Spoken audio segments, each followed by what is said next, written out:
Bien, comencemos nuestra tercera sesión. Vamos a ver acerca de todo lo que es patología gastrointestinal. Comenzaremos con la primera lámina y el primer caso, el primer ejemplo, que es acerca de la diverticulosis. A veces se llama diverticulosis, ¿no? Eso no viene a ser sino una evaginación que se produce a nivel de la pared de un epitelio. En realidad hay diverticulosis en varias, por ejemplo, puede ser en el esófago, diverticulosis esofágica, puede ser también en otros sitios también, entonces no hay problema con esa diverticulosis vesical, etc. Y acá estamos hablando de la diverticulosis a nivel del colon. En el tubo digestivo, el colon, entonces se puede dar en cualquier parte también del colon ascendente o cualquier parte, pero es más común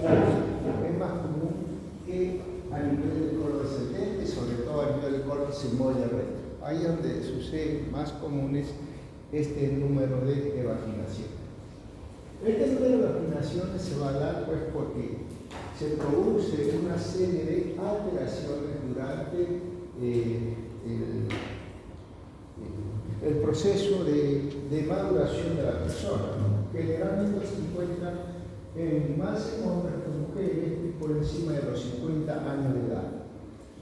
Y ustedes saben que durante la edad, durante el envejecimiento, entonces comienza a enlentecerse también la motilidad intestinal.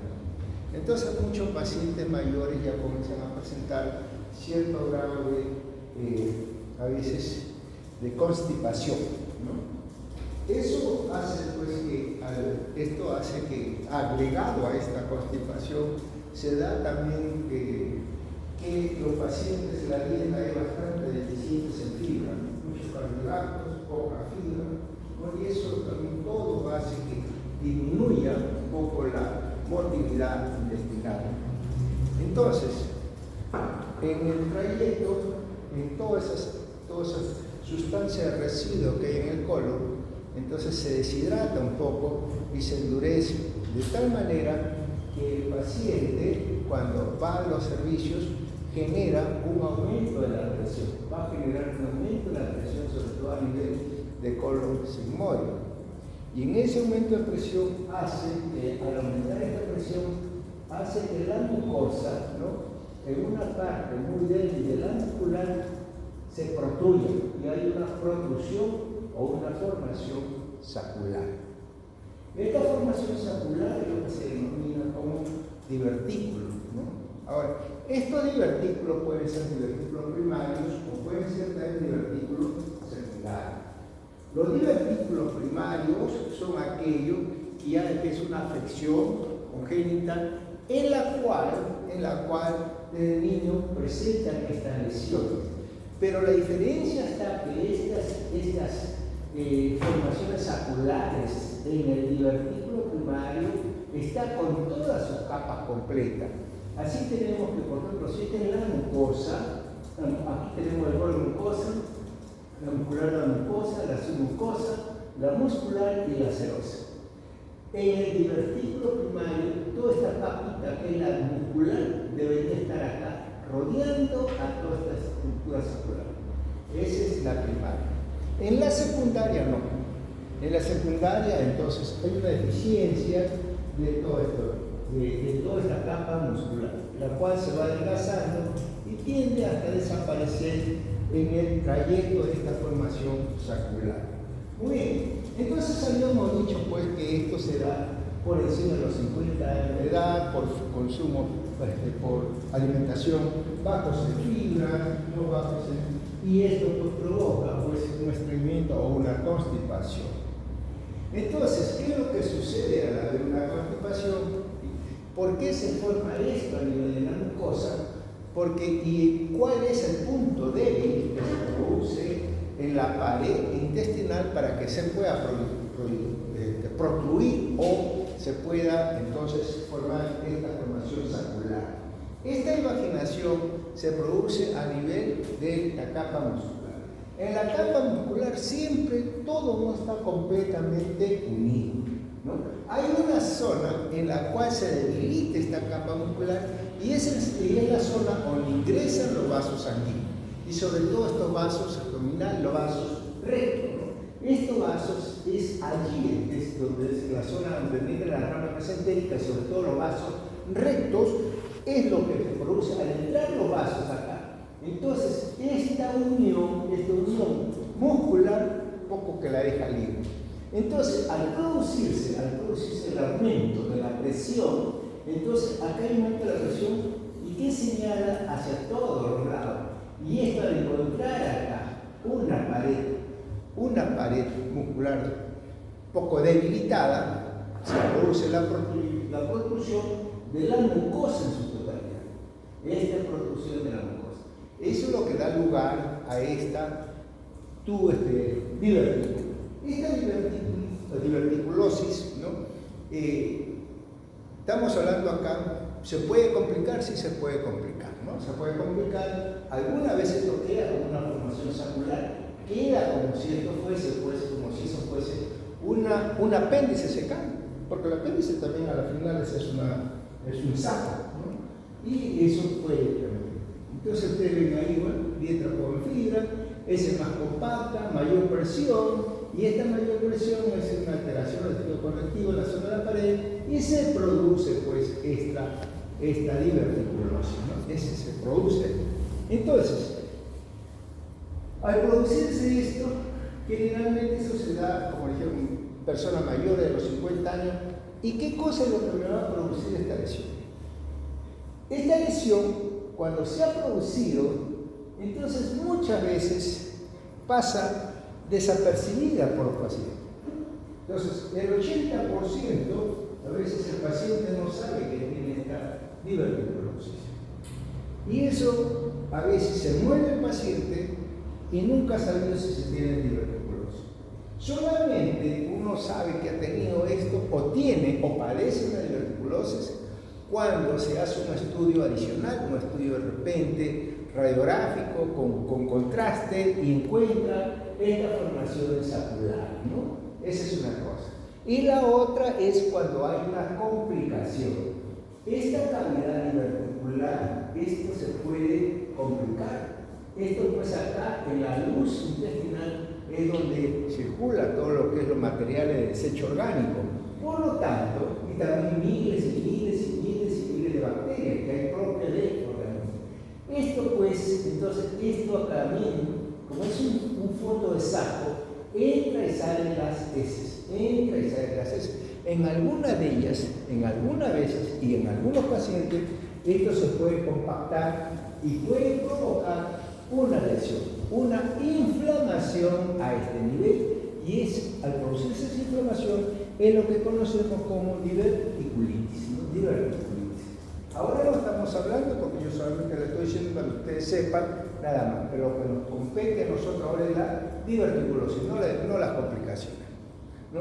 Entonces, y esta diverticulitis puede provocar cualquier lesión de la mucosa, y esto puede llevar a un proceso inflamatorio agudo, puede necrosar la pared y puede perforar, entonces una diverticulitis perforada, ¿no? Esas son complicaciones que se van a dar. Allí sí ya aparece todo el cuadro clínico, ¿no? Es que con respecto a esta enfermedad, la enfermedad diverticular, ¿no? O diverticulitis, ¿no? Muy bien.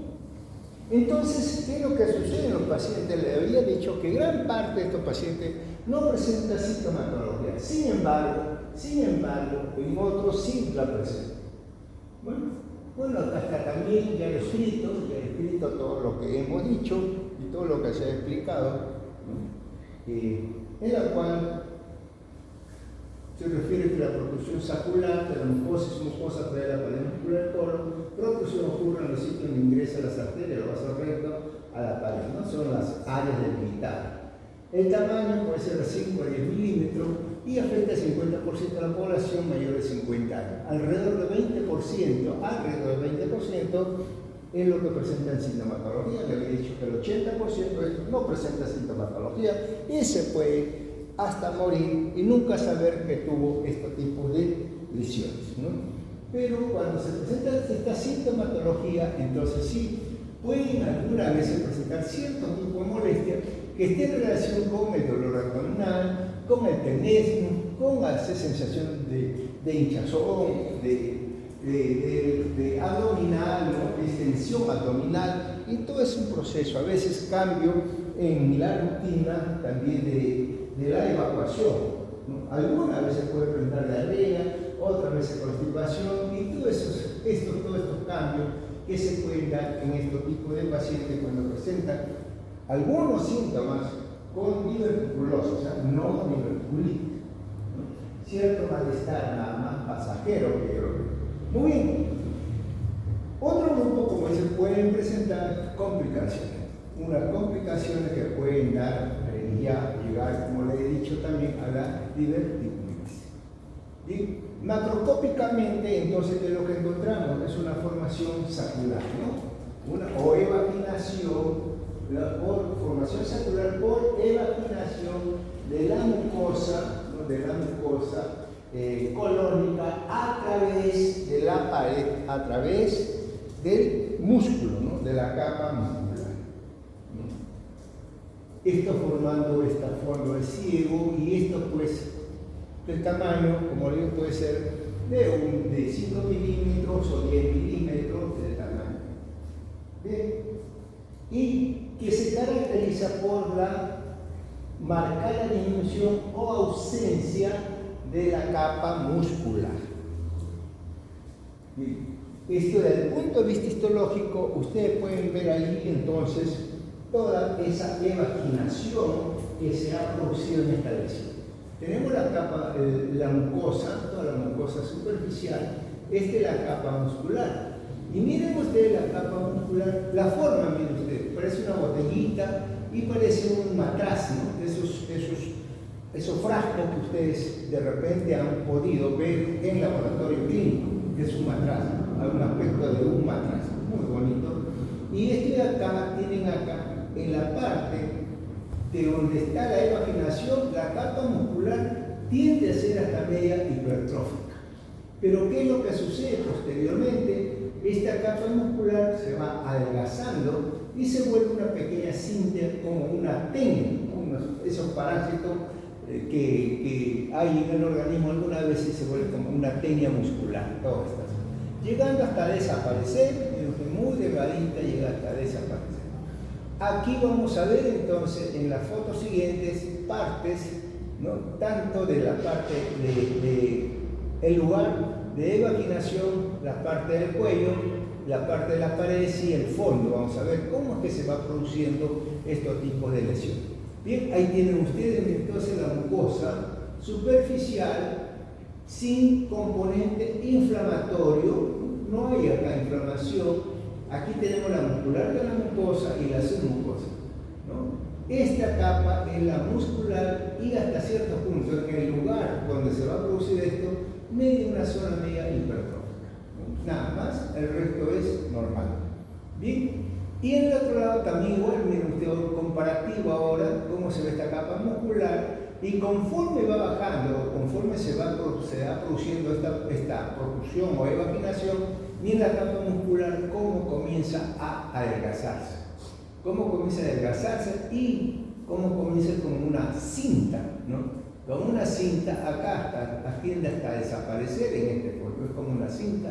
Por eso es que se le llama, miren usted acá, ¿no? Como una tenia muscular, se llama, una pequeña hilo de tejido muscular que vamos a encontrar. Ahora ya, viéndolo acá, en la submucosa vemos algunos vasos congestivos que se van a observar en este lado de la lesión. Igual acá miren ustedes también, ¿no? Cómo esta cinta muscular es una tenia muscular y cómo se va adelgazando cada vez más conforme está llegando hacia el fondo. La submucosa con congestión vascular. Bien, igual, otra foto más también para ver cómo esta tenia muscular, cómo se está prolongando. No hay mayor alteración en la submucosa ni a nivel también de la serosa.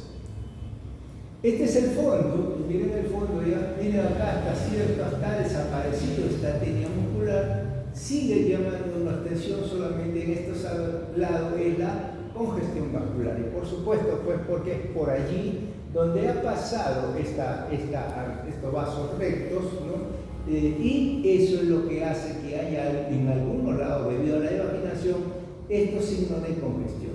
Por otro lado, no se encuentra mayor tipo de alteraciones. Bien, eso corresponde a esta primera lámina. ¿Preguntas? Seguimos con esta segunda lámina que corresponde entonces al carcinoma del apéndice cecal, o tumor carcinoma pendicular, también se le conoce así. Bueno, el tumor carcinoide pendicular o carcinoma pendicular es una neoplasia, ¿no?, producida por las células endocrinas. Estas células endocrinas se pueden encontrar, a veces, en algunos lugares, por ejemplo en el páncreas, ¿no?, donde está la mayor cantidad de localización, pero también se puede encontrar distribuida en todo el organismo, ¿no? Entonces, y estos se pueden encontrar en el pulmón, se puede encontrar en la vejiga, en cualquier parte se puede encontrar estas células neuroendocrinas. Y donde hay una célula neuroendocrina puede haber un tumor neuroendocrino. Desde el punto de vista digestivo, la zona donde hay mayor cantidad de estos tipos de células neuroendocrinos es a nivel del tubo digestivo, ¿no?, y es a nivel del intestino delgado. El 60% de la patología o de los tumores neuroendocrinos están localizados en el intestino delgado, otro porcentaje está localizado en el intestino grueso, menor proporción a nivel del estómago, ¿no? Entonces, todo eso se distribuye en esta lesión. Y en el apéndice es un hallazgo lo que se produce en el apéndice, porque el porcentaje del apéndice es bien bajo, ¿no? Entonces, este es un hallazgo, ¿no?, que se presenta en algunos pacientes en la cual han sido sometidos a un acto quirúrgico por un cuadro de apendicitis aguda. Entonces, esto es, y al momento de que uno, porque a veces el patólogo ni cuenta se da, ni descubre siquiera en una primera intención, ¿no?, que este es portador de una lesión. Sin embargo, podemos ver que esta lesión, en su mayoría en el apéndice cecal, se encuentra en esta zona. Este es el apéndice cecal, esta es la parte proximal, ¿no? Aquí este pie está pegado a nivel del ciego y esta es la parte distal. Una superficie, miren ustedes, parduzca congestiva, con áreas hemorrágicas que se va a presentar acá, y una coloración amarillenta o cambio de color a nivel distal. Nosotros normalmente cuando hacemos los cortes hacemos un corte a este nivel del tercio inferior, otro corte tercio medio y otro que me va a abarcar toda esta área del fondo. Muy bien, y ahí lo tenemos. Y cuando hacemos los cortes, es una apéndice cecal lisa, congestiva, y que va a presentar a nivel de la pared del fondo una pequeña área tumoral media blanquecina, ¿no?, que compromete la pared. A veces un poco mucinosa esta lesión, y es pequeña. Esta lesión nunca mide más de 1.5 centímetros, puede medir 0,7, 0,8, 1 centímetro, puede llegar a medir estos tipos de lesión, y que está comprometiendo la pared, o sea, por debajo de la mucosa, allí se va a encontrar esta lesión. Muy bien, esto pues puede ir creciendo, la densidad depende también, ¿no?, del tamaño y depende de la tipicidad celular, y alguna vez se puede comprometer toda la pared e inclusive el tejido adyacente a la apéndice cecal. Bien, entonces macroscópicamente más frecuente en la ápice o en la punta del apéndice. Hay una apéndice cecal de superficie cerosa, despolida, lisa, amarillenta, la pared engrosada con presencia de una lesión sólida en el extremo distal, circunscrita, amarillenta, con contenido mucoide en su interior. Eso, pues, digo, a veces nosotros, como es tan pequeña, pasa desapercibido para nosotros. Cuando estamos revisando la microscopía, ahí nos damos cuenta, tenemos que volver a sacar la pieza operatoria, poner más tejido para ver el grado de malignidad, ver en otros cortes la lesión, la profundidad, etc. y hacer una valoración mucho más extensa de esta lesión. Bien, cuando entonces esto ha pasado, entonces vemos nosotros la parte de la microscopía. Y en la microscopía, ¿qué es lo que nos interesa a nosotros? Ahora miren ustedes acá, esta es una imagen a menor aumento de lo que es la luz apendicular. Acá tienen ustedes la mucosa, ¿no? Tienen por debajo también los folículos linfoides y más abajo la submucosa.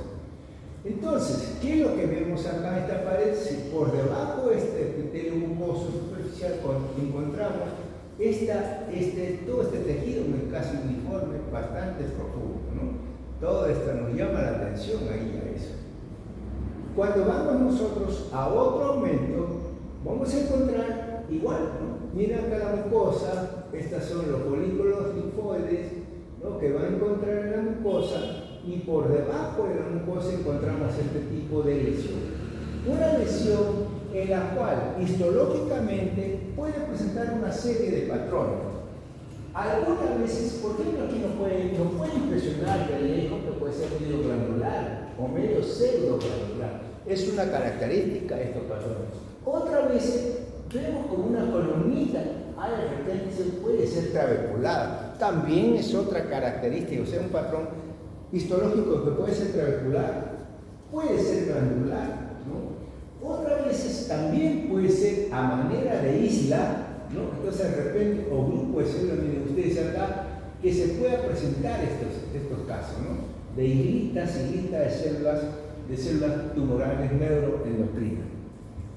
Bien, entonces cualquiera que sea el patrón que se presente, cualquiera que sea el patrón, miren acá, ¿no? Grupo de células e islas de células, ¿no?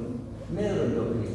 Cualquiera que sea el patrón, uno mira esta zona que está libre, y esta zona está librito, y esto pues nos da la impresión de que todo fuese un solo tipo celular.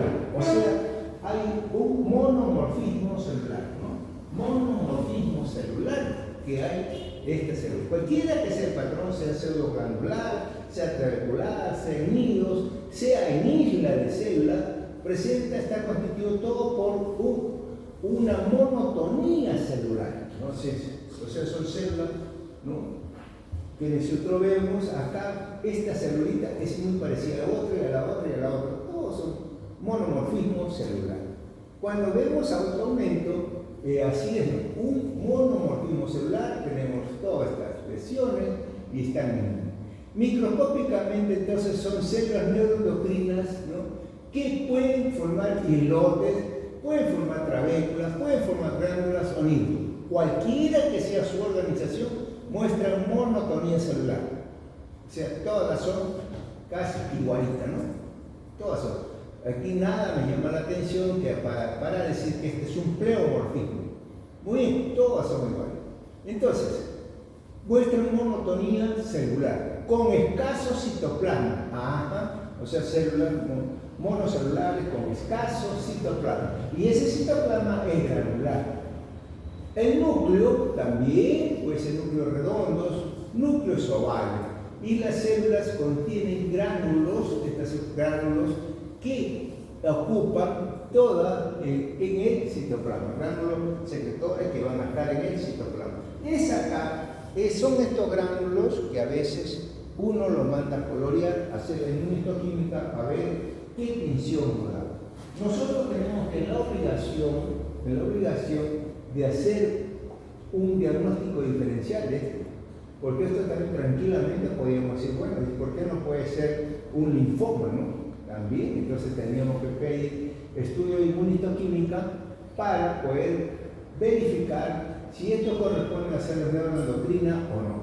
Dentro de esos estudios yo puedo solicitar qué cosa, S100, puedo solicitar sinaptoficina, ¿no? Y con eso pues puedo solicitar también cromogranina y con eso me va a pintar y voy a estar seguro. Además de eso, también es útil pedir un índice de actividad celular, ¿no? Como son el 667, ¿no? Y con eso voy a determinar la gravedad o la agresión de esta lesión, ¿no? A veces pueden ser bien diferenciadas o de repente una pobremente, ¿no?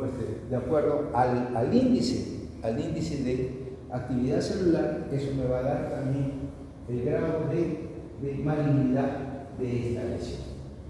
Muy bien, igual entonces tenemos acá, menos de mayor aumento, toda esta silueta de células que forman, y son toditas. Ahora sí ya entiendo que por qué me hablan de una monotomía celular, ¿no? O un monomorfismo celular, ¿no? Todas son igualitas, células de citoplasma, de escaso citoplasma, granular, con núcleos redonditos, y vamos a verlo acá también, ¿no? Igual, miren ustedes, los citoplasmas medio finamente granular y los núcleos redonditos u ovales que son bastante evidentes, ¿no? Todo eso entonces, esto correspondería entonces a lo que conocemos como un carcinoma neuroendocrino. Bien. Otra lámina para ver también, a veces vemos esto, a veces nosotros lo llamamos, cuando hay este tipo de patrones, cuando hay este tipo de tendencia medio granular, entonces este es un patrón medio organoide, y este patrón acá medio, miren ustedes, como columnita medio trabeculado por acá, forma 2 o 3 hileras de celulitas, y eso también es posible que se vea. Pero el grupo de células esta, con este anidito, o con estas formaciones que pueden ser medio pseudoglandulares, son igualistas morfológicamente. A mayor aumento también, ¿no? También nos va a permitir ya con mayor claridad todos estos tipos de lesiones. ¿Cómo está constituida esta lesión? Bien, esto entonces correspondería a esta segunda lámina de lo que nos toca ver en esta sesión. Muy bien. Un panorámico para ver nuevamente, ya lo hemos visto esto también, ¿no? Parte de la mucosa, y aquí está toda esta lesión por debajo de la mucosa. Esto puede crecer, puede desarrollarse, puede comprometer, como se ha visto acá, y puede llegar también muchas veces a comprometer la serosa, ¿no? Infiltrar la muscular y comprometer todas las paredes. Por eso que nosotros le dije que cuando tenemos esto, tenemos que sacar la pieza operatoria y colocar más tejido, ¿no? Sino en su totalidad de toda esta ápice apendicular para poder determinar muy bien el tamaño o profundidad de la lesión. Igual, también para ver también todas estas características ya descritas en relación a esta lesión.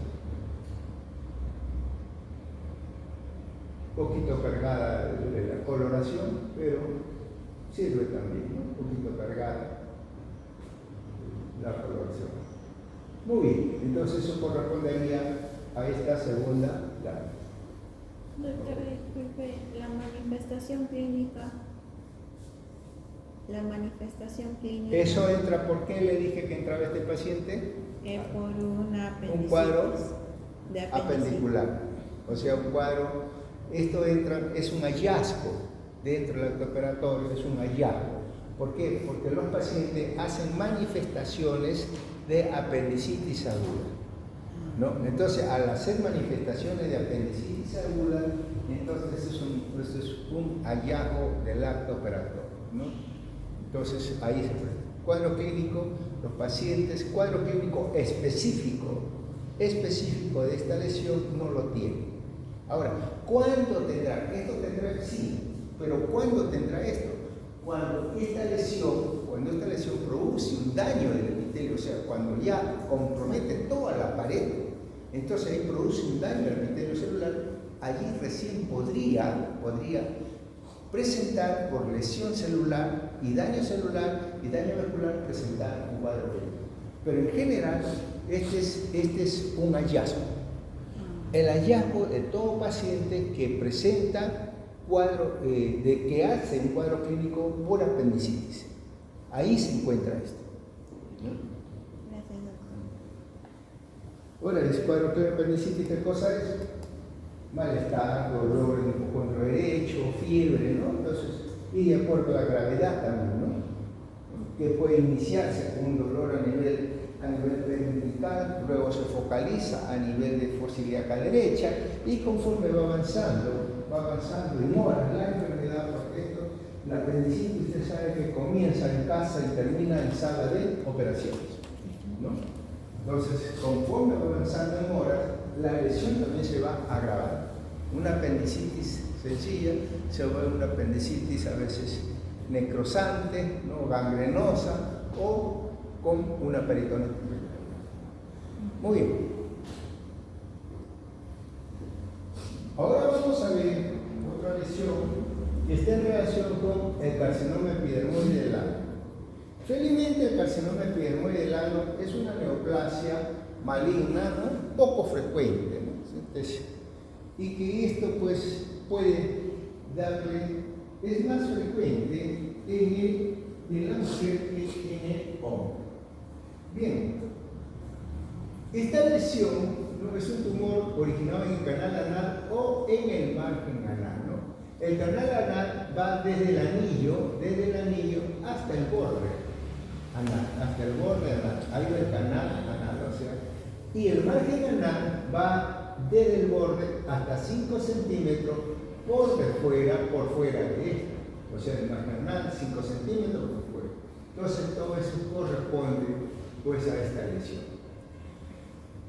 La frecuencia en mujeres se da más en el canal anal, o sea, en la parte interna y proceso.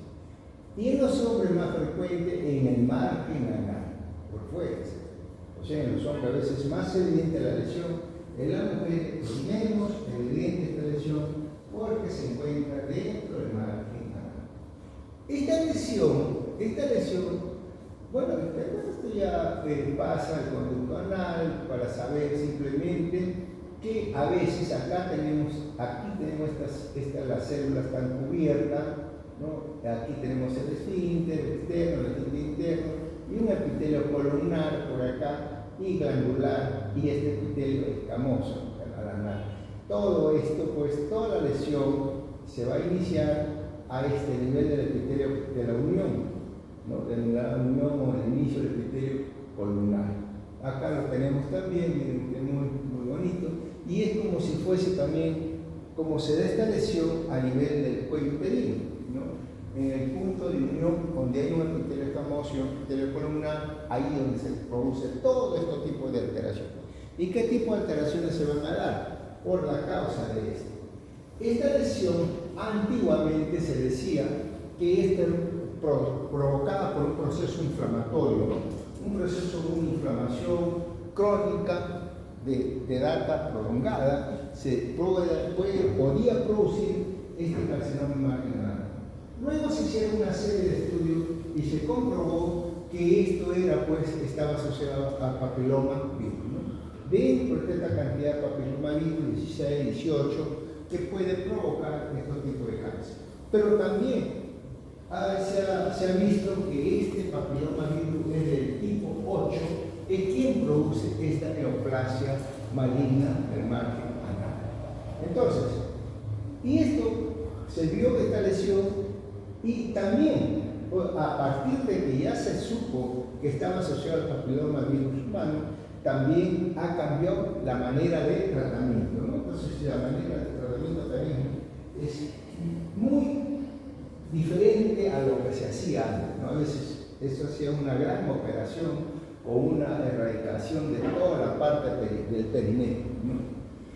Pero hay que tener en cuenta que también hay otros factores acá y que están asociados y que también revisten de mucha importancia y conocimiento cuando se presentan estos tipos de lesiones. Por ejemplo, el sexo anal receptivo contribuye a este tipo de lesiones. La radioterapia de la piel anal también, la leucoplasia, las infecciones por linfogranuloma veneno también, el VIH, el tabaquismo contribuyen, son factores bastante importantes que pueden contribuir a estos tipos de lesiones, ¿no? Ahora, indudablemente cuando uno comienza a ver, hay dos tipos acá de lesiones, una que está en el margen anal y otra en el canal anal. Cuando esté en el canal anal, Eso es un poco complejo y difícil de diagnosticar en una primera instancia. ¿Por qué? Porque muchas veces se confunde con unas zonas ahí se producen las hemorroides, entonces pueden confundirla con hemorroides. Sin embargo, el cuadro clínico característico de esta lesión, entonces van a hacer ¿qué cosa? Es dolor. Es lo que va a presentar acá el paciente, es dolor. Sensación de masa tumoral y sangrado. Es lo primero que va a presentar. Dolor, sensación de masa tumoral y sangrado. Además de otras características que la vamos a ver, que a veces hay alteraciones dentro de las evacuaciones, ¿no? O sea, a veces puede ser, y las heces por el estreñimiento o el estrechez que hay en la salida de estas heces, son unas heces acintadas o heces delgadas. Ahora, cuando es este adenocarcinoma a nivel del canal anal, como le dije, a veces es que tiene que hacerse un estudio, de ahí tiene que hacerse también ya ir al gastro, hacerse un estudio directo, entonces con eso para determinar la lesión. Sin embargo, cuando es a nivel del margen anal, entonces ya la lesión, siempre este crecimiento, el crecimiento es exofítico, ¿no? Un crecimiento a veces, muchas veces, como lo vemos acá, una lesión de margen anal, ¿no? Una lesión exofítica o fungosa, que también se le puede llamar ulcerada, hemorrágica y dolorosa, ¿no? Puede iniciarse así como esta lesión ulcerada que tenemos aquí de bordes elevados, irregulares, después de hemorrágico y una hemorragia y una congestión periférica o esta masa de lesión francamente tumoral, ¿no? Eso es lo que puede presentarse en un caso bastante avanzado en estos tipos de lesiones. Muy bien. Bueno, ahí es lo que tenemos entonces. ¿Cuáles son los síntomas? Hemorragia, sensación de masa y dolor. Hemorragia, masa tumoral, dolor. Eso es lo primero, lo más característico que nos va a demostrar esta lesión, ¿no? Son tres características principales que van a dar. Ahora, puede haber otra cosa, por ejemplo, ese más angosta o encinta, también puede comezón persistente, cambio de hábito en la defecación, también eso puede presentarse. Eso cambio de hábito en la defecación puede ir después de acá, ¿no? Entonces, después de dolor, cambio de defecación, ese más angosta, y esto puede provocar también algunas veces comezón o prurito en toda esta zona. Bien, son cuadros clínicos más evidentes que se van a dar en estos tipos de pacientes. Bien, desde el punto de vista, bueno, los síntomas ya, otra vez, sangrado, red, etcétera, ya todo esto que hemos hablado, ¿no? Desde el punto de vista histológico, vamos a encontrar nosotros que este es un carcinoma escamoso, o también denominado un carcinoma epidermoide, ¿no? Carcinoma epidermoide del margen anal.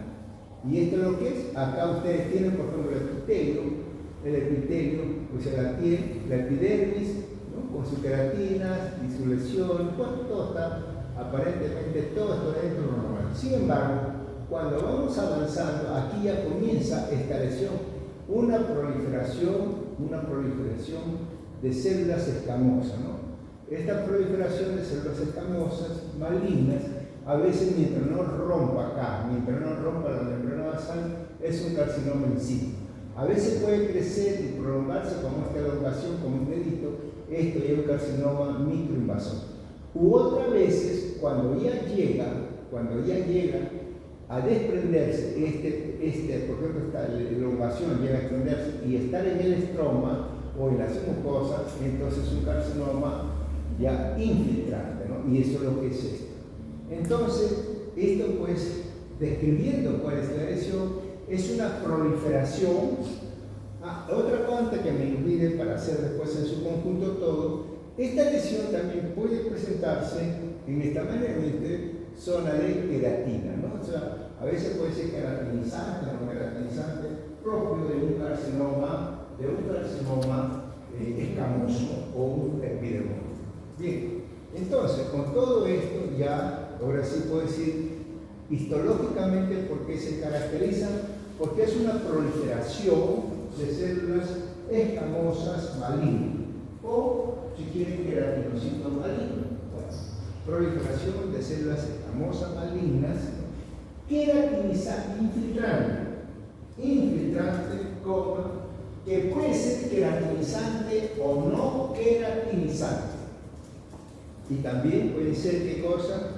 Bien diferenciadas, moderadamente diferenciadas o pobremente diferenciadas. Eso es lo que vamos a hacer.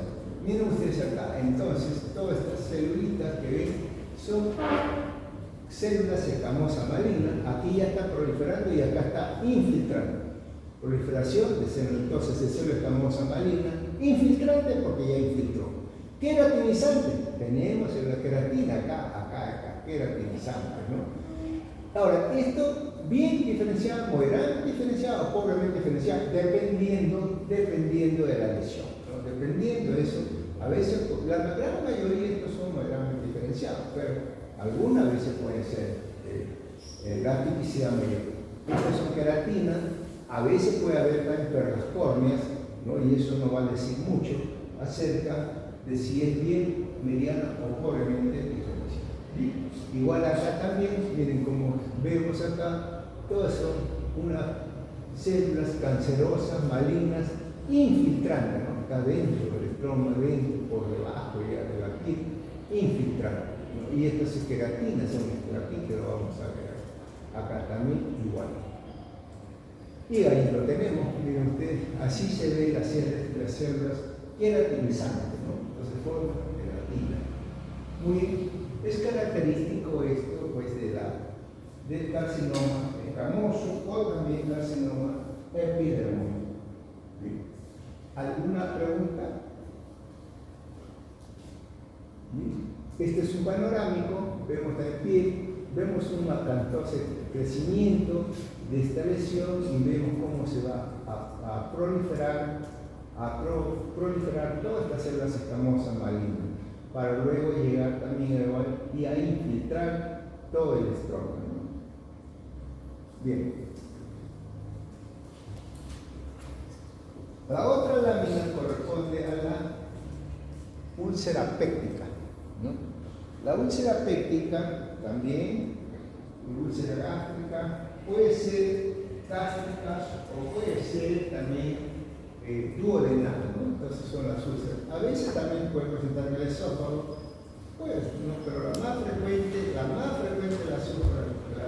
úlceras son, la más frecuente es la duodenal, ahí donde más frecuentemente se presenta, pero puede estar en cualquier parte del estómago y también puede estar así como se ve úlcera gástrica, úlcera duodenal o úlcera esofágica, cualquiera. Esta es una lesión erosiva, ¿no? Ulcerada, ¿no? De bordes irregulares, como vamos a ver ahí también. Bien.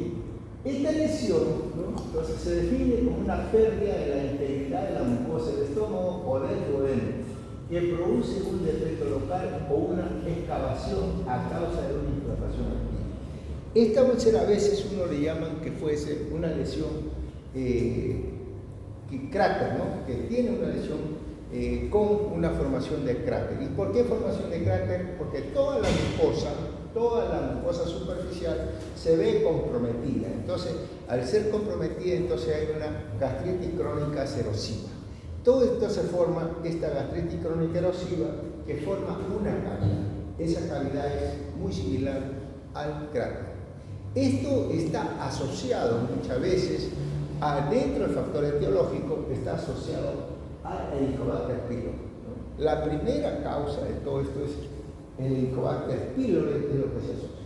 También está asociado a las antiinflamatorios no esteroideos, sobre todo en aquellos antiinflamatorios esteroideos que pueden ser tomados por larga data. Eso produce muchas veces gastritis crónica erosiva y me va a producir estos tipos de lesiones. Cuando hablamos nosotros de todos estos factores también etiológicos, encontramos una de las cosas más curiosas, el estrés también, ¿no? El estrés o el tabaquismo y el Helicobacter pylori, que pueden dar, todo eso me pueden formar estos tipos de úlceras. Bien, yo he visto bastante, esto ha sido hasta testigo que este estrés cómo puede provocar esta lesión ulcerosa, ¿no? Y también acá, este tipo de lesión, ¿no?, provocada por alteración, mecanismo de defensa. ¿Qué es lo que sucede con esta lesión? Ustedes saben que la mucosa gástrica, miren ustedes cómo la mucosa gástrica pues está protegida. ¿Y por qué está protegida? Por moco. ¿Y qué cosa es lo que hace acá el Helicobacter pylori? Comienza a destruir todo el componente mucoide superficial protector de la mucosa gástrica. Entonces, esta bacteria destruye. Al destruir, quedan al desnudo esta zona de la mucosa, quedan al desnudo. Cuando quedan al desnudo el epitelio pues es atacado por el ácido clorhídrico. Entonces, al ser atacado, porque ya no hay ni un tipo de protección mucoide, entonces se ha atacado el ácido clorhídrico y esto se destruye. Al destruirse, entonces, ¿qué es lo que pasa? Al destruirse el epitelio ya queda solamente la submucosa, y al producirse esto, entonces esto queda una gastritis crónica erosiva. Es lo que se llama gastritis crónica erosiva, porque ya aquí comienza a haber me falta una parte superficial. Esta gastritis crónica erosiva comienza entonces a quedar el epitelio, no hay epitelio superficial en la lámina propia y por ende, todas estas Helicobacter pylori comienzan a producir unos elementos proinflamatorios. ¿Y cuáles son estos? Factor de necrosis tumoral, ¿cuáles son estos? Interleucinas, etcétera, una serie de mediadores químicos que me va a llamar y me va a activar todo lo que es los linfocitos. Pero como hay daño de la lesión, como hay daño del epitelio vascular del endotelio, ¿qué se va a producir? Presencia de polimorfos nucleares. Entonces comienza a haber polimorfos nucleares y esto es lo que se va a formar entonces ya una gastritis aguda, una gastritis crónica severa, erosiva, severa, ¿no? Y al estar dañada y al producirse una solución de continuidad, entonces eso indudablemente que eso ya estamos ante una úlcera gástrica. Muy bien. Entonces esta úlcera gástrica nosotros la vamos a ver que antes de mostrar esto, miren ustedes cómo es que se muestra acá esta lesión que va a estar acá y que va a estar hemorrágica. Esto, ¿qué es lo que sucede aquí? Comienza entonces a producirse una hemorragia y luego se comienza a necrosar. Y eso es lo que vamos a ver acá. Miren ustedes acá, esta es la lesión, entonces es una solución de continuidad, ¿no? Una solución de continuidad de bordes no elevados, pero sí congestivos, ¿no? Congestivos y hemorrágicos. El fondo es hemorrágico. Y este fondo hemorrágico, porque esto no es reciente, no es un día, no es 2 días, no es 3 días, ya uno la tiene ahí varios días, toda esta superficie se comienza a necrosar. Entonces, una necrosis fibrinoide, que es lo que se va a ver. El tamaño de la úlcera difiere, ¿no? En algunas pequeñitas, en otras mucho más grandes, ¿no? Entonces, todas estas son una solución de continuidad, ¿no? De borde no elevado, congestivos, ¿no? Con superficie o fondo hemorrágico, ¿no? Y también con necrosis fibrinoide. Bien, eso es lo que vamos a encontrar desde el punto de vista macroscópico. Desde el punto de vista microscópico, entonces, vamos a encontrar, bueno, ahí clínicamente, sí, me había olvidado la clínica, entonces ustedes tienen ya descrito qué cosa es lo que representa. Lo primero que vamos a hacer es el dolor, un dolor intenso, es lo primero que va a presentar ahí, ¿no? El dolor que puede durar desde 1 minuto hasta horas y puede aparecer y desaparecer, ¿no? A veces en semana, dependiendo cómo se va a organizar. El dolor a veces se puede calmar, sí. Hay una cosa curiosa que acá, ¿no? No lo quiero mezclar en ustedes, pero de repente ya se me han dicho que en teoría que a veces cuando la localización es en el duodeno difiere un poco de lo que es en la zona gástrica. El dolor cuando es la úlcera en la zona gástrica es mucho más agresivo, el malestar y el dolor también, ¿no? En el duodeno es mucho más calmado, y que en el duodeno muchas veces este dolor puede calmar a veces con la ingesta de un álcali o con la ingesta de cualquier tipo de alimentación, ¿no? Entonces eso va a calmar, pero sí comienza a aparecer después de 2 horas de la digestión, comienza a aparecer. En cambio, cuando es esta lesión gástrica, ahí es un poco más rebelde este dolor. Por eso es que muchos pacientes de esto ya tienen miedo porque además del dolor, además de la sensación de la acidez, además de la plenitud que van a encontrar, también pueden padecer esta molestia, entonces comienzan a bajar de peso. Y bajar de peso es porque tienen miedo a comer, ¿no? Entonces comienzan a bajar de peso. La pregunta es, hemos visto nosotros los factores etiológicos que es el aire, ¿no? O es el Helicobacter pylori. Y si nosotros comemos, ¿no? por ejemplo, de repente comemos ceviche con bastante ají, porque así o la mamá nos prepara un caldito y para darle sabor, ¿cuál es el mejor sazonador? El ají y el limón, ¿no? Ya ahí ya nos reunió la mamá, entonces ya pues todo es rico y con ají y limón. Entonces es rico ahí. Entonces, ¿eso puede provocar úlcera? Bastante pimienta, bastante ají, bastante limón, ¿puede provocar úlcera? Entonces, eso, la comida condimentada no provoca úlcera.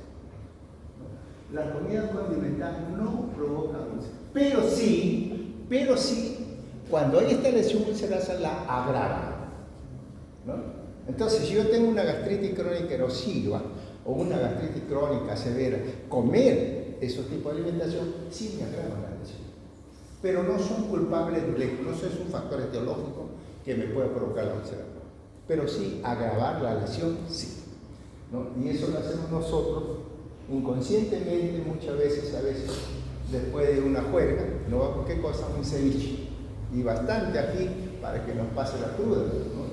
Y eso a veces, muchas veces. O un caldo de gallina con bastante limón y ají también para recuperar fuerza. Entonces, pero eso en realidad lo único que hace es agravar la lesión, pero no produce, sino la agrava.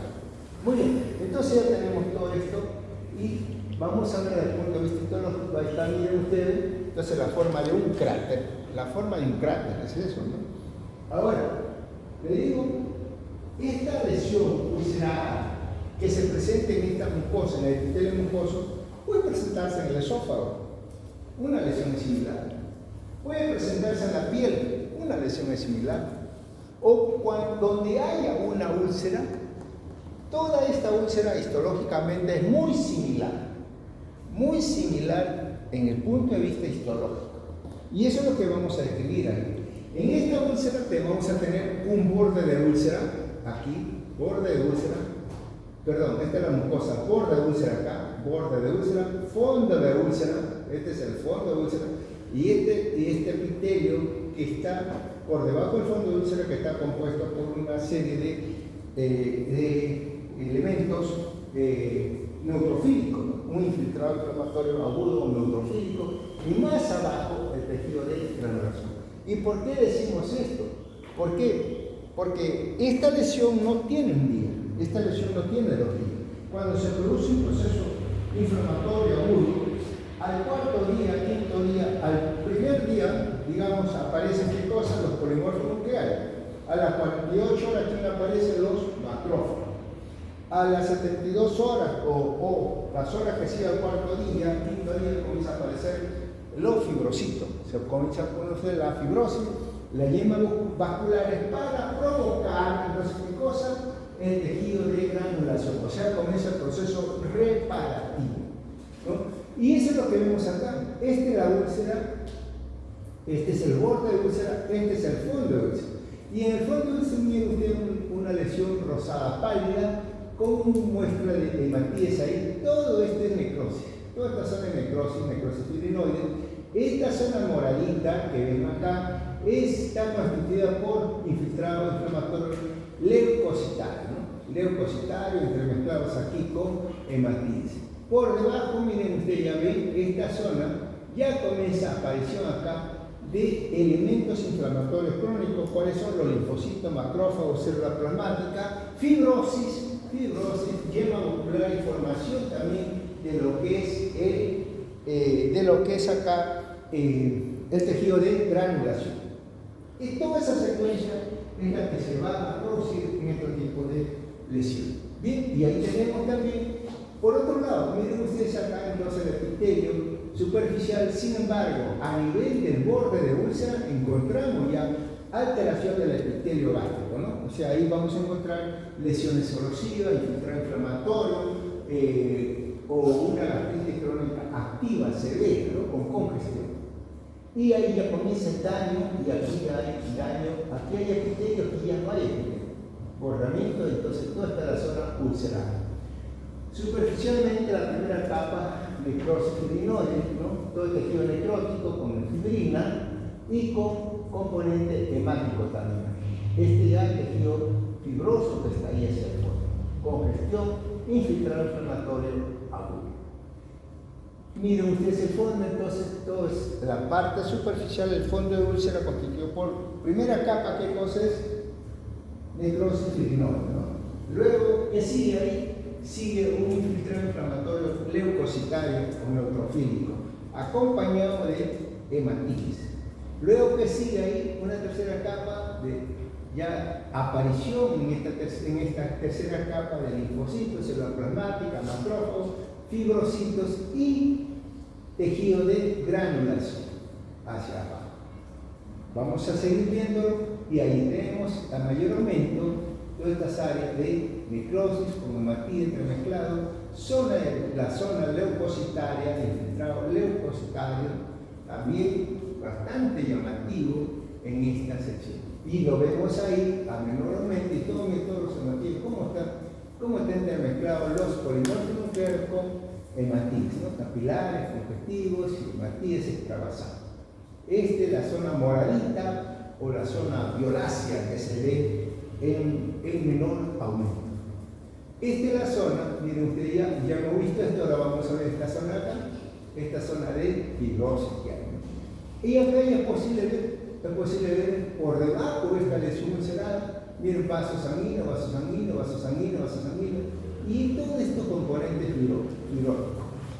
Y eso es lo que vamos a ver. Bueno, necrosis fibrinoide, que es lo que vemos acá arriba, una capa fibrinoleucocitaria, que es la marroncita, tejido de granulación, que es lo que vamos a ver acá, y tejido fibroso, que más también abajo.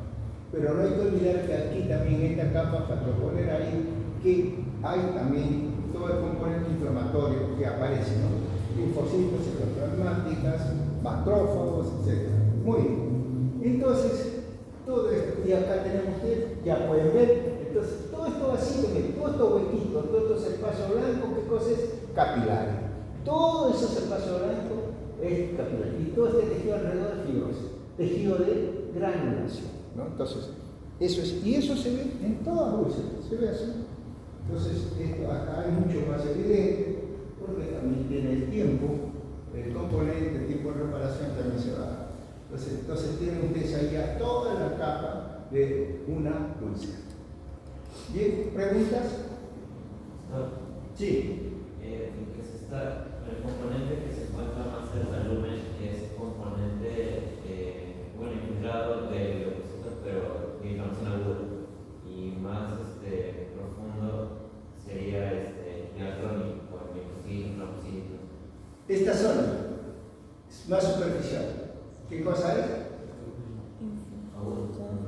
Esta zona superficial, ¿qué cosa es?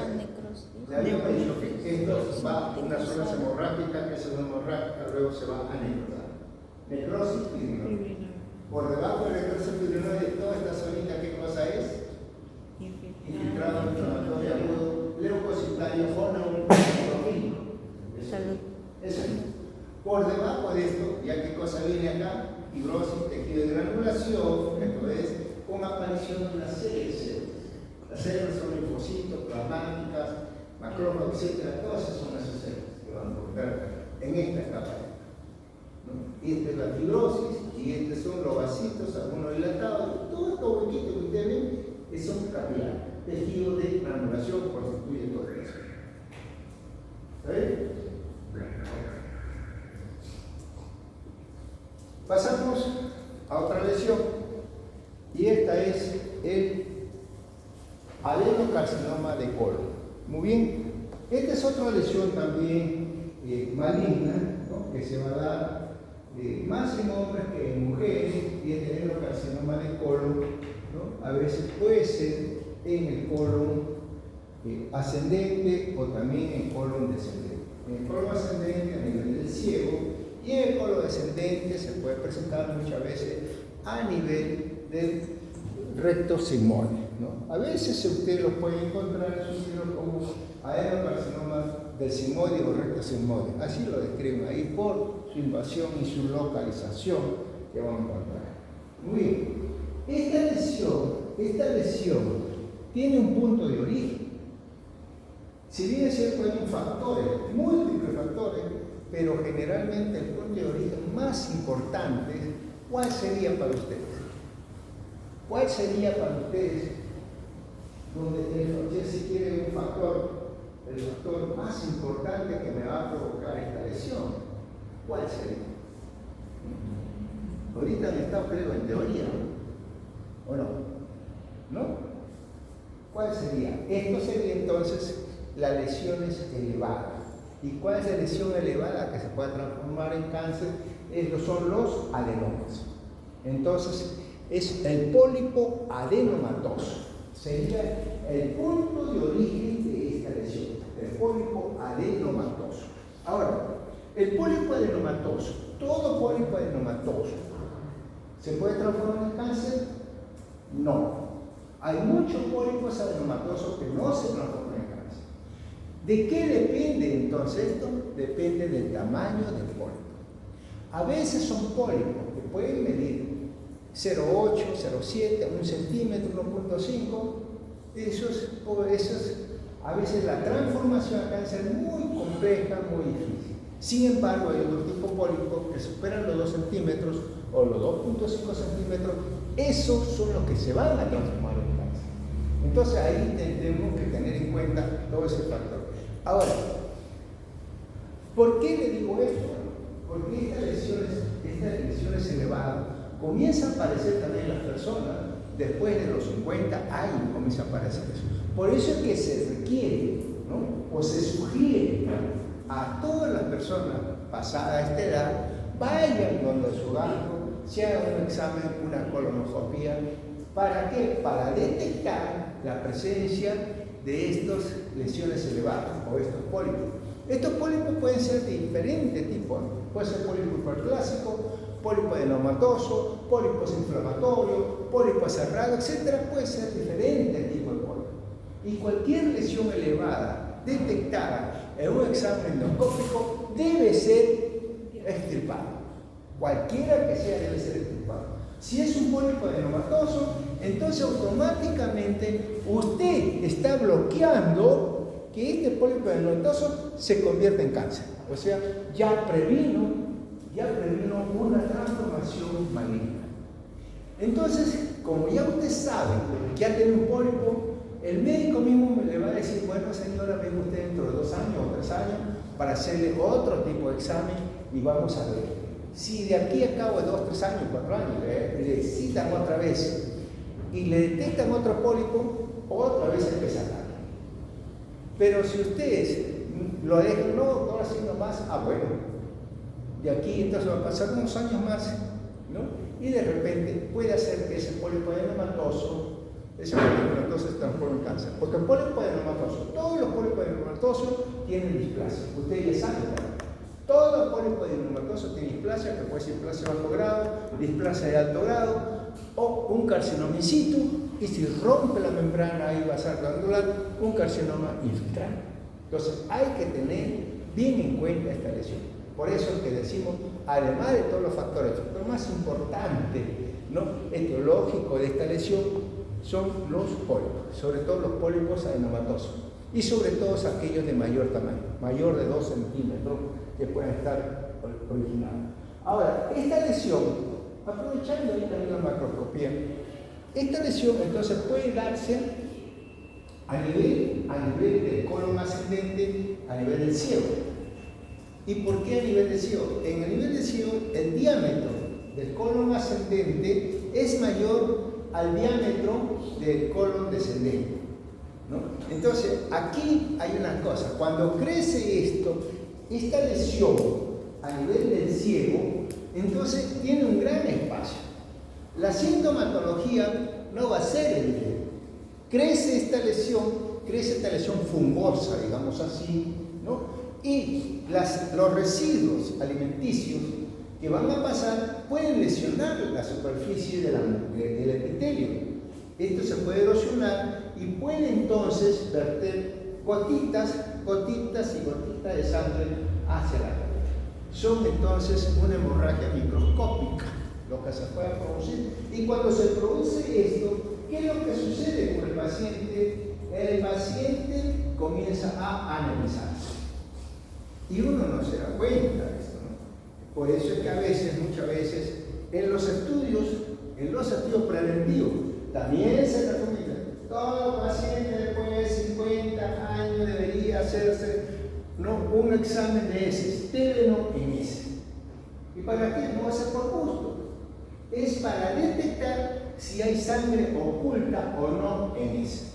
Si hay sangre oculta en heces, automáticamente este paciente debe pasar a un estudio ya mucho más exhaustivo para determinar qué cosa es lo que está ocasionando esto. Se le puede hacer un examen, de repente radiografía, o de repente una endoscopía, ¿no?, una colonoscopía, y se detecta.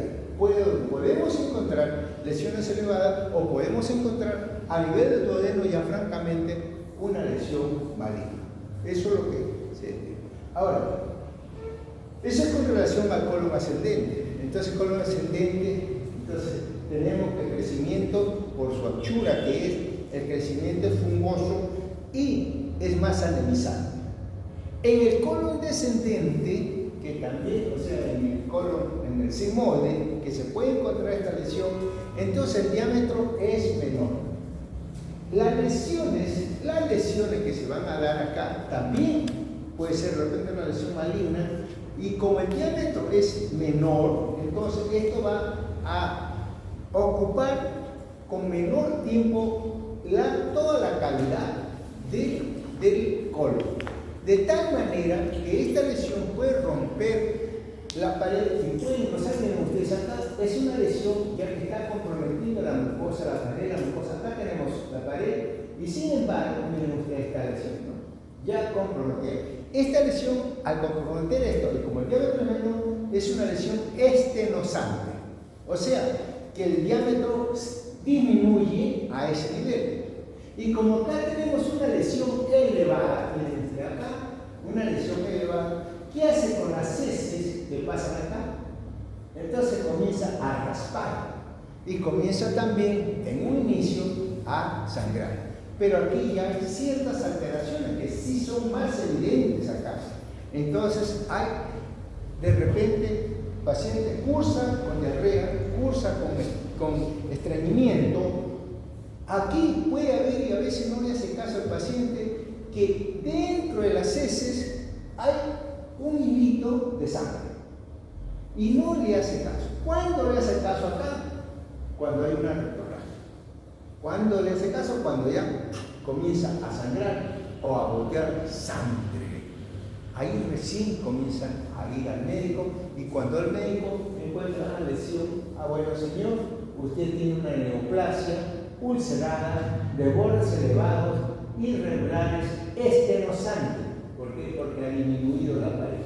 El fondo está ulcerado. Entonces, esto es lo que encuentra ahí. Entonces, en el colon siempre se encuentra una lesión, una neoplasia maligna ulcerada, de bordes elevados, irregulares, fondo hemorrágico, a veces necrótico y estenosante, o sea, compromete toda la pared, disminuyendo el diámetro. Miren, si usted ve acá y ve cómo esta luz es muy bien, eso es macroscópicamente lo que podemos nosotros ver. Esta es la lesión que está a nivel del bulbo del colon ascendente, ¿no? Ahí vamos a encontrar. del ciego. Muy bien.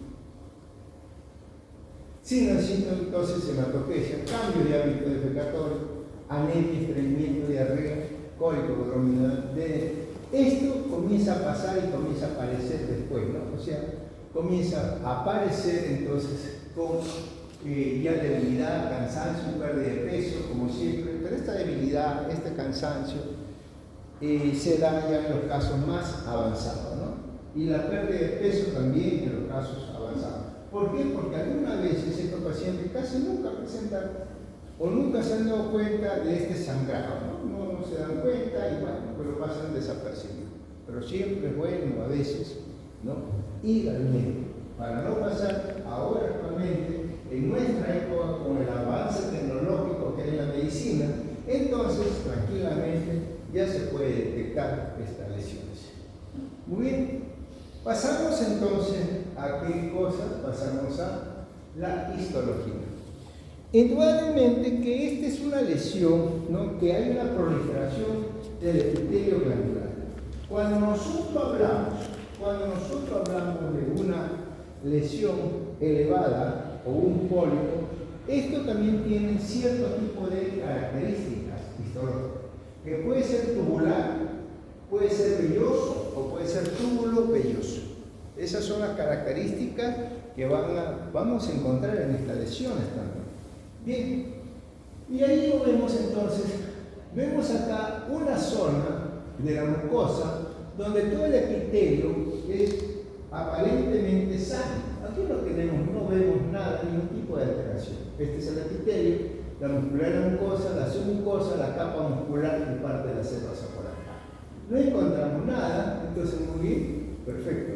Pero cuando seguimos avanzando a otro corte, miren ustedes este lado de acá pegado a su izquierda, ¿no? Esto es una mucosa normal todavía. Sin embargo, miren usted, toda esta parte media, tenemos una proliferación de glándulas tubulares. Dependiendo muchas veces de esto, como le digo, puede ser tubular, puede ser velloso o puede ser túbulo velloso. En estos casos, una proliferación de glándulas tubulares que se van a iniciar en esta zona, lo que se va a iniciar en esta zona del epitelio.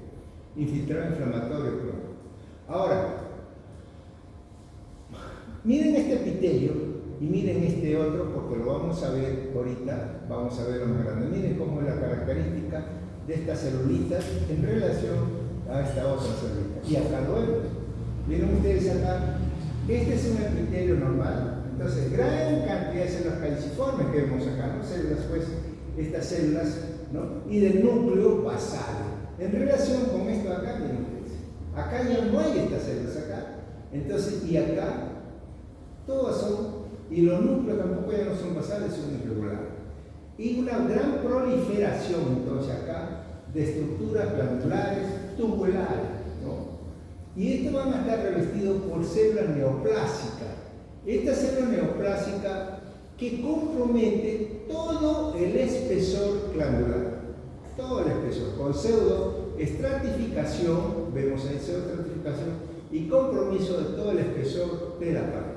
Esta vez, a veces, si nosotros estamos ante un adenoma de alto grado, podemos encontrar de esta manera, pero algunas veces podemos encontrar mitosis y podemos encontrar otra alteración de la que decimos carcinoma in situ. Y si comienza a romper la pared, un carcinoma invasor. Pero miren acá, todas estas estructuras glandulares, tubulares, ¿no?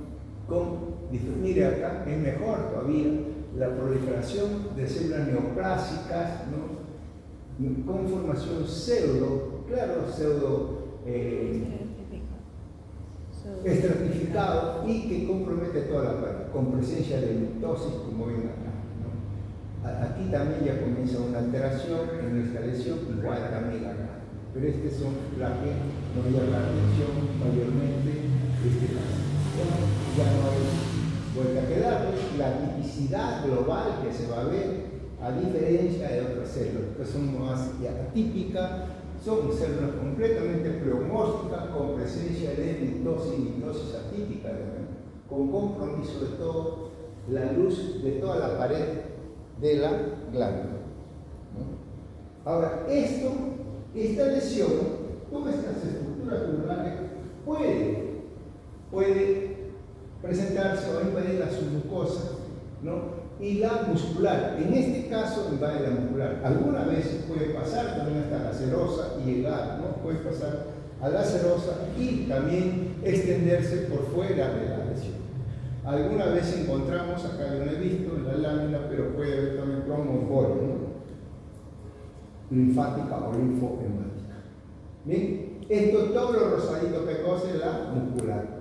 Entonces vemos ahí que esta estructura está comprometiendo todo lo que es la pared muscular o la capa muscular de la lesión. Formaciones tubulares, ¿no? De diferentes tamaños y formas. Bien. Este es un panorámico donde vemos el epitelio y aquí, mira usted, ya comienza la presencia de cáncer y estas formaciones tubulares de cáncer. No, yo no le he hablado de esta zona, no le he hablado porque algunas celulitas comienzan a presentar material mucoide, ¿no? Material mucoide, ¿no? Dentro de sus glándulas, dentro de sus células, y esto muchas veces es vertido, entonces va a constituir lo que se denomina un adenocarcinoma mucinoso, ¿no? Yo no le he hablado de eso porque la cantidad de mucina es bastante escasa, entonces solamente puede haber un poquito, pero no, esa cantidad no llena como para decir que este es un adenocarcinoma mucinoso. Bueno, la foto no vale ahí, ¿no? Muy cargada, la coloración muy espesa, donde le han tomado así un grueso corte que no permite una buena diferenciación celular. Sin embargo, solamente para ver aquí es la atipicidad y el compromiso celular que había en esta zona, pero no es posible verlo en forma adecuada. Bien. Eso entonces es alguna pregunta con respecto al adenocarcinoma de colon. Ninguna. Entonces seguimos avanzando. Seguimos avanzando, entonces ahora vamos a ver el adenocarcinoma gástrico. ¿Bien? El adenocarcinoma de estómago es otra neoplasia también, una neoplasia maligna, y en nuestro medio, bastante frecuente, es la quinta neoplasia maligna a nivel mundial, ¿no? Es el tercer tipo de cáncer más común del mundo, ¿no? Es el quinto, ¿ah? Últimamente he leído que es el quinto cáncer más frecuente. La incidencia es más alta en el Asia Oriental, o sea, en Japón, en la China, ¿no? En Europa Central y Oriental y en América del Sur. En América del Sur, la incidencia mayor de cáncer gástrico o adenocarcinoma es en Chile y también en México, ¿no? Se presenta con bastante incidencia siempre. Y la incidencia es 2 veces mayor en hombres que en mujeres. Los lugares más comunes es saber el estómago estable, o sea, a nivel del antro gástrico. Pero puede presentarse, en realidad puede presentarse a cualquier nivel. En el norte de Europa y en los Estados Unidos aproximadamente la mitad de los casos se localizan en carne y en fuego. A veces eso también, por ejemplo, se ha detectado que en gente del Oriente, ¿no? Gente, por ejemplo, de Japón o de China, cuyos familiares han tenido cáncer gástrico, que allí es bastante frecuente, cuando han ido a Estados Unidos, ¿no? La primera generación de estas pacientes ha disminuido en un 23%, ¿no? Y cosa curiosa, y la segunda generación disminuye sobre un 50% la presentación de estos cánceres. Y una tercera generación ya nada tiene que ver con su origen oriental, sino que adoptan ellos todas estas costumbres americanas. Me refiero a costumbres a la frecuencia de presentación de cáncer. Así sea la raza, pero parece ser que la zona geográfica es lo que hace el cambio. Por ejemplo, en Estados Unidos pues es bastante bajo este cáncer gástrico. Y eso es lo que sucede también con estas personas orientales que vienen con antecedentes familiares. Comienza a bajar acá. Muy bien. Entonces todo esto pues es el cáncer gástrico. Factores de riesgo. Bueno, los factores de riesgo también es importante. Estos factores de riesgo están asociados. Se asocia mucho al Helicobacter pylori y a la gastritis autoinmune, así como al tabaquismo, el trabajo en la industria, fabricación de caucho, radiación, etc., ¿no? Hay evidencia equívoca de factores de riesgo adicionales, incluida la infección por virus de Epstein-Barr los factores dietéticos, el asbesto, el ácido nitroso, el compuesto de plomo también. Bien, acá hay dos cosas antes de hablar de esta cosa. Dentro de esto también hay una cosa, nosotros que tenemos que ver acá, que hay una secuela del cáncer, ¿no? Una secuela de cáncer, que hay dos tipos, entonces tenemos que separar, y lo tengo que decir acá, porque hay un tipo de cáncer que es el adenocarcinoma, ¿no?, de tipo intestinal, y otro que es el adenocarcinoma difuso. Son dos tipos de cáncer. El adenocarcinoma de tipo intestinal es aquel que sufre todas las secuelas, que puede sufrir ¿qué cosa? De una gastritis crónica, que puede subir una gastritis crónica con atrofia, que puede seguir metaplasia, y estos cambios displásicos y llegar a un cáncer. Entonces, todas esas secuelas sigue ahí, este tipo de cáncer de tipo intestinal. Sin embargo, hay el otro tipo que es el tipo difuso. Y este tipo difuso no tiene relación con el Helicobacter pylori ni tampoco tiene esa secuencia de displasia o cambios metaplásicos. No tiene. De frente va un cambio neoplásico de esta lesión. El adenocarcinoma se va a producir en las células del epitelio superficial granular, a nivel de la capa basal, a nivel de la última capa. Ahí se produce toda esta lesión. Este adenocarcinoma puede producir entonces, generalmente puede ser tubulares, son la mayor de las veces, o tubos papilares, que también puede ser, algunas veces mucinoso también. Entonces se pueden presentar gran tipo de lesión. Por eso es que se le asocia el adenocarcinoma mucinoso, el adenocarcinoma intestinal, muchas veces están asociados pues a este tipo de cáncer, al Helicobacter. Pero no es el único, muchas veces están asociados a otro tipo de alimentación. A veces nos gusta comer en algunas personas mucha sal, entonces se dice que el componente de sal puede provocar cierto tipo de alteración. Otras veces nos gusta comer, ¿no?, la parrilla, ¿no?, o sea, la rica parrillita, entonces eso se produce, ¿no?, de frente al fuego, y todo ese componente del humo, una serie de sustancias, entonces que pueden condicionar también la aparición. Otras veces también, que también llega ahí la parrilla, la carne, a fuego alto, ¿no? Cuando se cocina, ¿no?, cuando se cocina una carne a alta temperatura. ¿Qué es lo que se cocina a alta temperatura? ¿Qué es lo que se cocina? Y es muy rico también para nosotros. Y entonces ponemos eso, ustedes han visto esos pollos crocantitos, ¿no? Esos pollos crocantes, eso se consume a alta temperatura, ¿no? Y eso pues, puede provocar ciertos tipos de lesión también, ¿no? Entonces, hay cosas, y la otra cosa que también influye es la baja de vitamina C, ¿no? También baja vitamina C, entonces también es un factor condicionante que tenemos que ver en este tipo de lesión. Bueno, hay una serie de factores que pueden inducir a esta neoplasia maligna. Sin embargo, hay que tener presente, bueno, ahí tenemos también factores, como le dije muchas veces, el tabaco, el alcohol, también se asocia el Helicobacter pylori, la alimentación, ¿no? El linfoma, bueno, está asociado al linfoma B, o el linfoma pues el Helicobacter pylori se asocia mucho a este linfoma B, y esto pues asociado al cáncer, el fumar, comida salada, entonces historial familiar, etc. Entonces ahí tenemos una serie de cáncer. El cáncer gástrico se puede dar en cualquier parte del estómago, sin embargo es a nivel distal, a nivel de curvatura menor, y el antro es que es donde se va a presentar con mayor frecuencia este cáncer.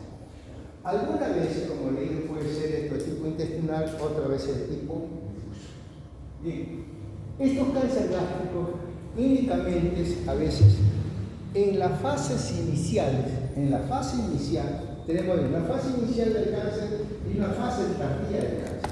En la fase inicial, esta sintomatología no es evidente, o O sea, no hay una sintomatología que me diga a mí que yo tengo cáncer gástrico. ¿Y cuáles son en la fase inicial? ¿Qué es lo que me va a dar? Muchas veces me dan con cuadro dispéptico, nada más cuadro dispéptico.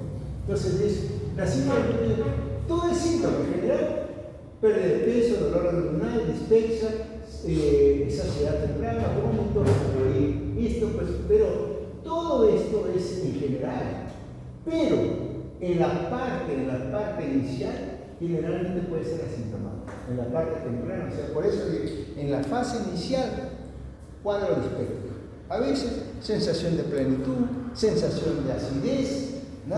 Y pienso yo que de repente solamente lo que tengo es una gastritis. En la fase ya más avanzada, y dependiendo también del tipo de cáncer, ahí sí ya puede haber, ahora sí, sino más avanzada, incluye la cachexia, o sea, el baja de peso. Uno no sabe una baja de peso que puede ir incrementándose cada año. Masa palpable también puede encontrarse. ¿Qué más puede encontrarse en la fase inicial, en la fase tardía también, además de la cachexia? Puede encontrar entonces la anemia, puede encontrar el sangrado, depende del tipo de lesión, puede encontrarse también la plenitud gástrica, o sea, ya come menos y se llena más rápido. Y se demora mucho más la digestión, porque es una masa tumoral que está localizada en el antro, que no me va a permitir una determinada rapidez en lo que es la evacuación gástrica hacia el intestino de todo el bolo alimenticio. Además de eso puede presentar otro síntoma también en la fase avanzada, como son el ganglio supraespavicular izquierdo, como es el nódulo del pírico. El ganglio axilar izquierdo, como es el nódulo irlandés, o un gran ganglio umbilical, como es el nódulo de la hermana Mary Joseph. Entonces a veces son cambios avanzados, son ya cambios que pueden presentarse esos signos. Bien, entonces además de esto puede haber, como le dije, complicaciones que cursa ya con cuadros hemorrágicos. Desde el punto de vista de macroscopía, ahí sí tenemos bueno, acá está, cáncer inicial asintomático, puede ser anemia, dispepsia, ese cuadro dispéptico. Y el cuadro avanzado ya usted ya todo lo que tienen ahí. Bueno, entonces, espero que la respuesta que hagan en la fase inicial, tal cosa, en la fase avanzada, el resto. Muy bien. Ahora, este cáncer, macroscópicamente, yo no he querido entrar en detalle acá, porque este cáncer, hay dos tipos de cáncer acá. Ya le dije que es un cáncer provocado por una secuela que está en relación a cambios que se produce, y otra pues es el cáncer difuso, ¿no? Cáncer intestinal, cáncer difuso. Ahora, estos tipos de cáncer también hay un cáncer temprano y un cáncer avanzado. El cáncer temprano sí tiene ciertas características también. ¿Y por qué le llamamos cáncer temprano? Se le llama porque la neoplasia solamente compromete la mucosa y su mucosa. Cuando la neoplasia está en la mucosa y su mucosa nada más, no ha llegado a la nuclear, es un cáncer temprano. Cuando este cáncer abarca ya la muscular y vasos, etc., ya es un cáncer avanzado. Ahora, esta característica macroscópica del cáncer avanzado generalmente puede ser elevado, puede ser fungoso, puede ser hemorrágico, puede ser ulcerado, ¿no? Entonces el tamaño varía de esta lesión, ¿no? Entonces esto puede ser en estos tipos de cáncer, ¿no? Un crecimiento elevado, un crecimiento fungoso, ulcerado, ¿no? Hemorrágico, y se puede dar este tipo de lesión. Sin embargo, cuando hablamos nosotros, un cáncer temprano, un borno, por ejemplo, puede ser tipo 1, tipo 2, tipo 3, no quiero entrar en eso, pero aquí lo que vamos a ver son estos tipos de lesiones. Un crecimiento neoplásico fungoso que se localiza mayormente a nivel de la curvatura menor y el alto. Crecimiento fungoso o crecimiento elevado de bolas celulares, ulcerados, rodeados por una zona eritematosa. No, eso es macroscópicamente lo que vemos en este tipo de comience un poquito eso y no quiero entrar en mayor detalle con eso, ¿no? Ahora, ¿por qué? Porque también no le hablaba a usted ya de la meningitis plástica, ¿no? Generalmente cuando es el cáncer de tipo difuso, este cáncer se va a encontrar con otras características celulares que son células pobremente diferenciadas y que muchas veces esas células que tienen un componente mucoso en su citoplasma que desplaza al núcleo y se va a formar lo que es las células en anillo de sello, ¿no? Y eso es lo que caracteriza a esta lesión. Y generalmente se le cataloga muchas veces como un carcinoma. Ya no puedo hablar de un adenocarcinoma, simplemente un carcinoma pobremente diferenciado con células en anillo de sello. Así se le denomina a esta lesión. Macroscópicamente, esta meningitis plástica tiene un engrosamiento en la pared y que le da cierta rigidez y que tiene el aspecto de una bota de cuero, esas botas españolas que son para vino, ¿no? Eso es lo que agarra esa morfología de esta lesión. Muy bien, vamos a ver desde el punto de vista ahora histológico. Entonces, desde el punto de vista histológico, vemos que esta lesión es una proliferación que se va a dar a este nivel. El adenocarcinoma tubular es un tipo histológico más común. Bueno, ya sabemos nosotros. El más común es el adenocarcinoma gástrico y está compuesto por conductos neoplásicos dispuestos al azar de tamaño y forma variable, que a menudo forman estructuras cruciforme, estromas típicamente democráticos. Las glándulas anastomosadas o fusionadas irregularmente están presentes en un subgrupo de cáncer y están asociadas con mastitis citológica o está presente en el área nerviosa. Bueno, lo cierto acá es que esta tiene una proliferación de las células, ¿no?, en la mucosa gástrica. Entonces, y generalmente estas son adenocarcinomas tubulares, ¿no? Generalmente son. Ahora, estas adenocarcinomas tubulares comienza a invadir la muscular de la mucosa. Y acá tenemos una glandulita, por acá creo que tenemos otra, que comienza a invadir y llega a la submucosa. En la submucosa, entonces se puede, algunas de ellas pueden unirse unas a otras y es lo que le llaman acá estas glándulas cribosas, ¿no? Cribiformes, una estructura media cribiforme cuando se unen unas a otras. Y eso es lo que vamos a ver. ¿Ven? Aquí se ve, entonces una glandulita, otra glandulita y forma cribosa. Vean ustedes acá esta proliferación de células glandulares, tubulares, neoplásicas, que rompen la muscular de la mucosa, comienza a infiltrar para llegar a la submucosa, ¿no? El estroma en áreas puede ser dermoplásico con componente inflamatorio y otras glandulitas tubulares que se pueden anastomosar entre sí dan un patrón criboso, que es lo que encontramos a mayor aumento para ver esta proliferación glandular, ¿no? Y acá tenemos, mira, acá hay una glandulita, como decía, y acá también ya infiltró, esta es la muscular de la mucosa. Bien, tenemos acá otra vez esta toma, donde hay una glándula, otra glándula, otra glándula, otra y otra. Esto es lo que se llama un patrón criboso. Este es un patrón criboso. Esto no le menciono nada, parece ser un vaso linfático con componentes glandulares. Entonces no le voy a mencionar, simplemente el componente estromal, ¿no?, con áreas inflamatorias. A mayor aumento para que vea también el patrón criboso y sobre todo también la presencia de estas células neoplásicas que van a ver y que están constituidas por componentes inflamatorios alrededor con tejido fibroso. Bien, seguimos acá y entonces vemos esta es la capa muscular y cómo se va a pronunciar o a infiltrar esta glándula. Mira estos tubos que llegan a atravesar toda esta capa muscular. Esto no queda aquí, sino que llega, miren ustedes acá, sigue avanzando, esta es la serosa, toda esta es la serosa y ya comienza a avanzar a la serosa. Estructura glandular, estructura glandular, estructura glandular, estructura glandular, y todo ya un componente de la serosa. Llega entre la serosa y esto muchas veces se extiende más allá, comprometiendo el tejido adiposo gástrico, ¿no? Todo eso está comprometiendo también estos tipos de lesiones. Y también se va a ver, y acá es importante también la búsqueda de los ganglios linfáticos también perigástricos que hay. Diferentes tipos de grupos, que ya lo saben, grupo 1, 2, 3, 4, 5, 6, 7, etc. Entonces eso puede verse también. Y cada uno su localización, ¿no? 1, 2, 3, 4, 5, 6.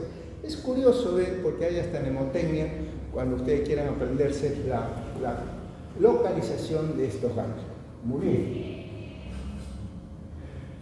Y ahí tenemos también un panorámico donde podemos ver desde la parte de la mucosa cómo infiltra la muscular mucosa, la submucosa y la muscular, cómo se llega a infiltrar este tipo de infección. Acá tenemos a mayor aumento también para ver el grado de infiltración de este adenocarcinoma tubular. Yo creo que eso es lo que corresponde a este tipo de lesión.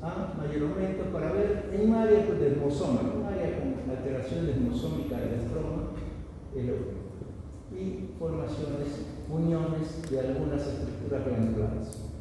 ¿Sí? ¿Preguntas acerca del adenocarcinoma gástrico? ¿No? ¿Ninguno? Bien, entonces, con eso concluimos esta sesión.